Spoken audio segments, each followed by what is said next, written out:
Hello everyone, Tanmay Chopra here. This is a sample video for how my lessons will be structured, how I teach, how I make you understand concepts, and today we'll learn this through the game of Mikhail Botvinnik. Those who don't know, Mikhail Botvinnik was the 6th world champion, extremely talented positional player. He's the one who pioneered the modern chess. And today we are going to look at his game against Kolotkevich in 1928.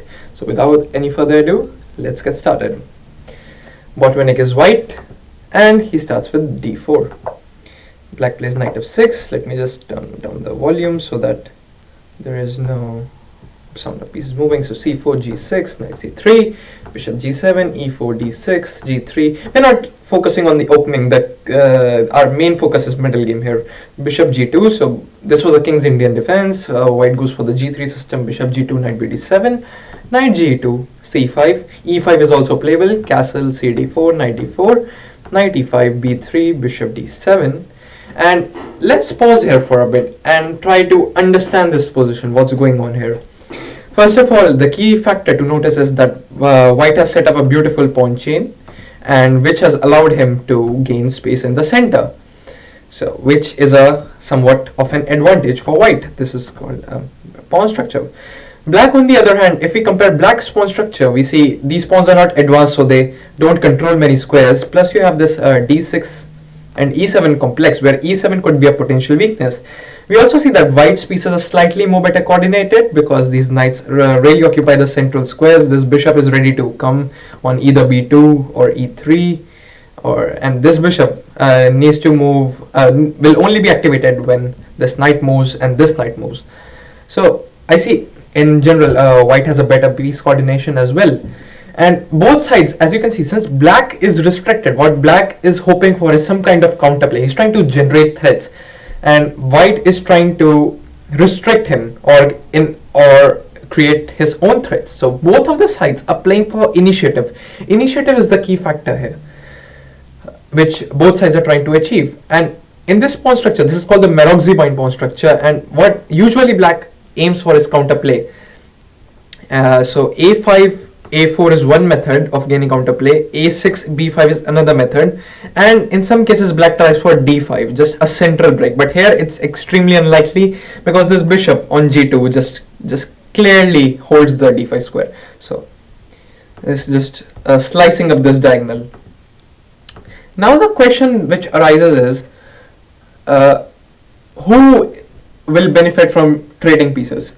Well, of course, black should benefit from trading pieces because he'll have more squares to maneuver around his pieces, and then he can aim for some initiative.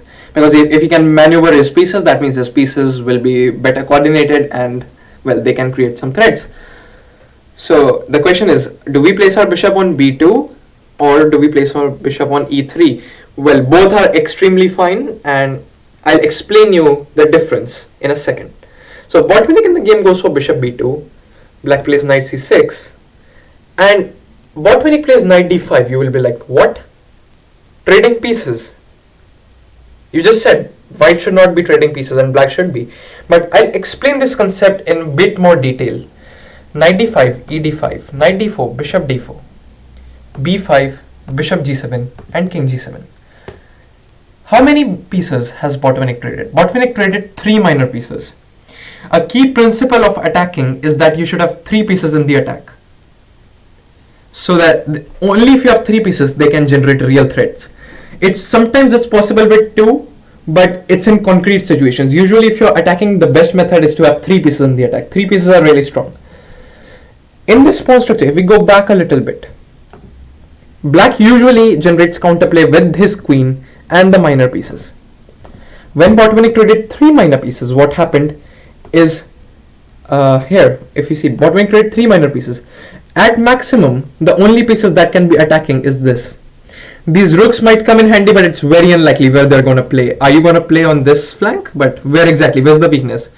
Are you going to play on c8? Are you going to put your rook on c8? But where's the weakness? So like rooks could be in there, but mainly you attack with the minor pieces and the queen. All the rooks can be there sometimes, I won't disagree with that. But when Botvinnik traded pieces, what happened is this bishop is almost useless. It does nothing. And also Botvinnik gained the open e file, where it is incidentally also attacking the e7 pawn. Also, this king's safety is a bit more compromised because black's king does not have any defenders. So what has happened here concretely? Trading pieces benefited white tremendously because he gained the open file e7 pawn as a weakness, so which means he can gain the initiative. Remember, we talked about initiative being the most important factor. Now this e7 pawn needs to be guarded by black's queen, so that means this black's queen cannot also take part in the attack. So even though if you will have even this rook and this bishop, it would still not be enough because this e7 pawn needs to be defended. If you push the e7 pawn, that means we can capture, and then this bishop will be attacking this rook. Also d6 would be a weakness. So that's the thing which is going on here. That's why Botvinnik played knight d5. He demonstrated tremendous sense of positional play. He understood that even though he's trading pieces, he's creating weaknesses for his opponent, which would be difficult to defend. Now imagine Botvinnik traded 3 minor pieces. What if he had only traded 2? Let's eliminate these 2 knights, and let's say there was no this c6 knight and no d7 bishop. In that case, and let's say these bishops could not get traded. In that case, let's say Botvinnik could play knight d7. He could play knight c5. Imagine these bishops cannot be traded. Imagine this bishop is on e3. This bishop is on e3. In which case, Botvinnik would play knight d7. White would play something like rook c1. Botvinnik's opponent would play knight c5 and then a5, queen b6, a4, and attack the b3 base and gain counterplay, gain initiative. In which case, so now when black would have traded 2 pieces, he would have space to maneuver his pieces, but more importantly, he would have the queen and 2 pieces, which in total is 3 pieces to attack white's pawn chain. This b3 pawn is called a hook, which is kind of a base of a pawn chain which can be attacked by namely a5 and a4, and black would have decent chances to be in the game. But here, when Botvinnik traded 3 pieces, black basically has no plan, and black is on the defense. White is the one who's calling the shots. Bishop g7, king g7, queen d4 check, king g8. And now, what does Botvinnik play? Does he play c5 and open up the diagonal for this bishop, or does he capture on b5? Which one do you think is better? I agree with Botvinnik's decision here. He took on b5. The reason being is the principle of 2 weaknesses. 2 weaknesses are generally extremely hard to hold because pieces would usually not be flexible enough. What usually you do is you attack one weakness, let's say this e7 pawn. Black's pieces will be concentrated to defend the e7 pawn, and then you create another weakness.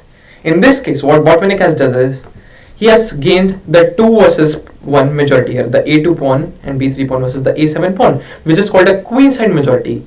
As these pawns rush up the board, they will be traded for this pawn, and a pass pawn will be created. A pass pawn is a weakness for your opponent because your opponent wants to stop this pass pawn from queening. So bishop e5, white plays rook e1. So white has one weakness already. Black has one weakness already, which white is attacking, which is the e7 pawn, and white is potentially preparing to advance these pawns to gain another weakness, and then black would be in serious trouble. It could be argued that black is in serious trouble right now. Rook f1, queen b7, rook e3, f5. White plays a4, bishop a6, and rook a1. So white is playing on both the flanks, and he's trying to confuse his opponent. He's just making him think about everything. Now black needs to be worried about this thing. He needs to be worried about e7, and just confusing his opponent completely. Rook f7. Now he plays b4. Eventually, an important thing to notice, when you have an open file, its control is important if you can gain the c7 and the c6 squares, or these 3 squares are really important. Otherwise, an open file is not of any use unless you can gain access to these 3 points. So Botvinnik could have gone for the c file, but like black could have played rook c8, rook f8 back, and it would have been really useful. It wouldn't have been really useful. So b4, bishop b7. Botvinnik plays b5, now advancing. Now that he has done everything he could do to attack the e7 pawn, now he focuses attention on the queen side. b5, a6, and white plays b6 so that he can bolster his pawn on b6, and a protected pass pawn is really useful because it's extremely hard to get rid of it. b6, rook c8, white plays a5, rook c5. And now Botvinnik sees that black wants to attack the a5 pawn, gain the a5 pawn, and uses tactical measures to just get rid of that threat. He plays rook c3. If you take on a5, Botvinnik just goes for rook c7 and gains a piece. So now Botvinnik takes here and gains control of the c file. So now he has three weaknesses: e7, b6, and the c file. So rook f8. So black just wants to get his rook back in, and since we got rid of one attacker on the e7 file, black has this move available. Earlier when the queen was on e3, you did not have this move available because the e7 pawn would have been lost. So rook f8, queen e3, rook e8, and Botvinnik plays rook c1. Now threatening rook c7 because that would gain a piece. Rook c8. And the question is, should we trade the rooks? I'll give you a second to think about it. The answer is yes. Because rook c8, bishop c8, and whenever you have a pass pawn, it's protected pass pawn especially, it's always a good idea to go into an endgame. And here, how do you go into a pure bishop endgame? You play queen e6 check, you trade the queens. This pawn will be extremely hard to extremely hard to be prevented from queening. And so when black takes here, d e6, king g7, b7, bishop b7, bishop b7, king f6, bishop a6, king e6, and that's how Botvinnik won the game. He demonstrated tremendous positional knowledge and just absolutely crushed his opponent, because he knew even though black would want to trade pieces, in that critical situation he could trade three minor pieces so that he could gain weaknesses on the e file and gain an open file for his rook, which is another very favorable imbalance in his favor. Now, and as a rule, we could talk about how many pieces should black be trading. Let's go back to this position here.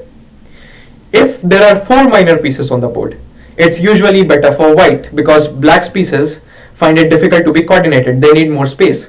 If there are three minor pieces on the board, then it depends on the position. White may be better or black may be better.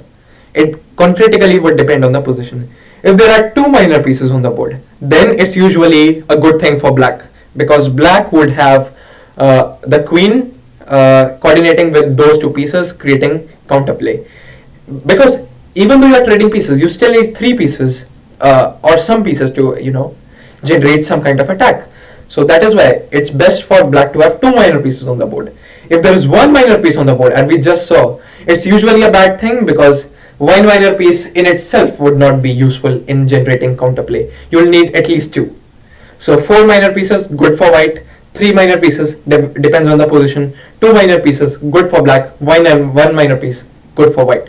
You can take this as a rule of thumb. It will work in most of the situations, and that's how you can dictate your strategy. So this is the concept of space in more detail, the more advanced example of space and how to make use of it. If you like the video, if you enjoyed it, let me know. I'd be really happy to know your comments. If you have any questions, do let me know somewhere. There might be a comment box, or you can contact me personally. And yeah, thank you very much for watching. See you in the next video. Tanmay Chopra signing off.